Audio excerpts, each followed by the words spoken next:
Alors bonjour à tous, nous devons résoudre ici une équation sur l'intervalle 0 plus l'infini, x puissance racine x est égal à racine x puissance x. Alors c'est une équation qui semble un petit peu compliquée quand même. Alors on va utiliser une transformation. Regardez un petit peu. Si je vous dis par exemple x puissance 4, je peux transformer ça en exponentielle de 4 ln de x. Pourquoi? Parce que le 4 qui est devant le logarithme, finalement, peut repasser en puissance sur le x. Vous voyez, ça fait exponentielle de logarithme de x puissance 4. C'est une des propriétés de la fonction logarithme. Exponentielle et logarithme s'éliminent. Il me reste bien x puissance 4. Donc, un autre exemple, si vous avez par exemple y à la puissance 8, vous pouvez très bien l'écrire comme exponentielle. Vous prenez ici le 8 et vous mettez ln de y. Le 8 repasse à la puissance sur le y, ce qui fait exponentielle de logarithme de y à la puissance 8. Exponentielle et logarithme s'effacent et vous obtenez y puissance 8. Vous voyez, ça c'est deux petits exemples. Donc je vais faire la même chose ici. X puissance racine x,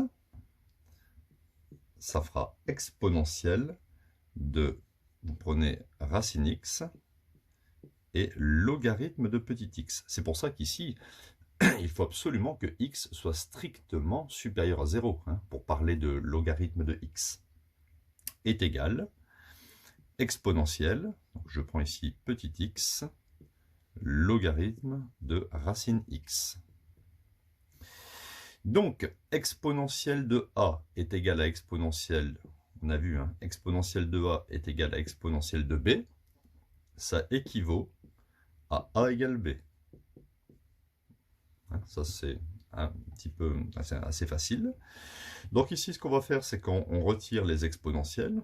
Donc l'équation devient racine x ln x va être égale à x logarithme de racine de x. Et on se souvient que racine de x, je vais le remarquer ici en dessous, racine de x, c'est x à la puissance 1/2.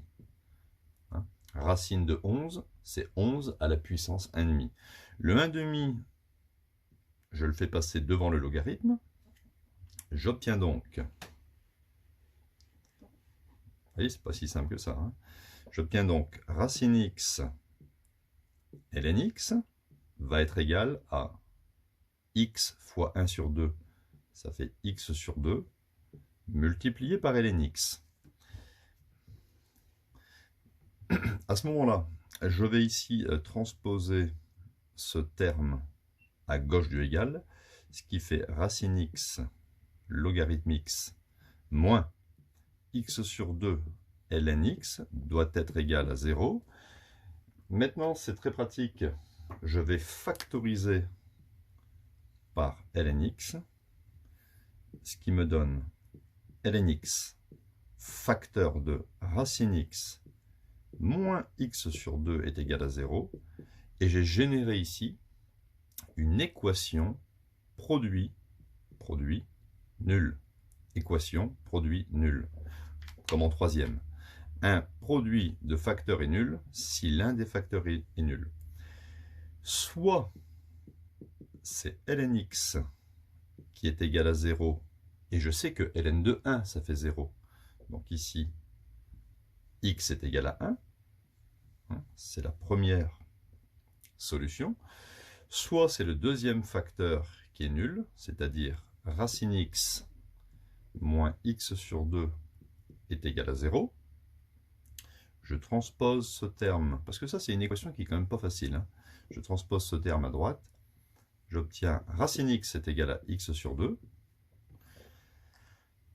Donc, comment je vais traiter ça? Je peux même ici multiplier par 2 de chaque côté. Donc ça fait 2 racine x est égal à x. 2 fois 1/2 ben, ça fait 1. À ce moment-là, j'ai le droit de mettre au carré. Donc, je mets au carré. Je vais trouver ici x au carré doit être égal, alors là le carré s'applique sur les deux. 2 au carré, ça fait 4. Et racine x au carré, ça fait x, hein, à partir du moment où x est positif. Alors je dois résoudre cette petite équation. Je vais le mettre ici. X carré est égal à 4x. Je transpose 4x, ce qui fait x carré moins 4x est égal à 0. Je peux factoriser par x. X facteur pour retrouver x carré, ça va me donner x. Parce que x fois x, x carré. Moins 4 ici, parce que x fois moins 4x est égal à 0. Et j'ai de nouveau une équation produit nul. Soit x est égal à 0, mais je ne vais pas tenir compte de cette valeur de x, parce que rappelez-vous, hein, on travaillait sur le domaine 0 pas pris plus l'infini. Il ne faut pas prendre la valeur x égale 0. Soit x égale 4. Enfin, x moins 4 égale à 0 ou x égale 4. En conclusion, l'équation de départ, hein, l'équation de départ qui était x puissance racine x est égale à racine x puissance x, admet deux solutions, l'ensemble des solutions, ça sera x égale 1 et x égale 4. On peut faire une petite vérification, peut-être avec 4. Est-ce que 4 à la puissance racine de 4, c'est pareil que racine de 4 à la puissance 4? Eh bien, racine de 4, ça fait 2. 4 puissance 2, est-ce que c'est égal? Alors, racine de 4, c'est 2 à la puissance 4. Avec 4 au carré, ça fait 16. Et 2 puissance 4, 2 fois 2, 4 fois 2, 8 fois 2, 16. Voilà. Alors, c'était une équation qui était quand même compliquée. Il fallait utiliser la transformation de cette équation en passant par la notation exponentielle logarithme.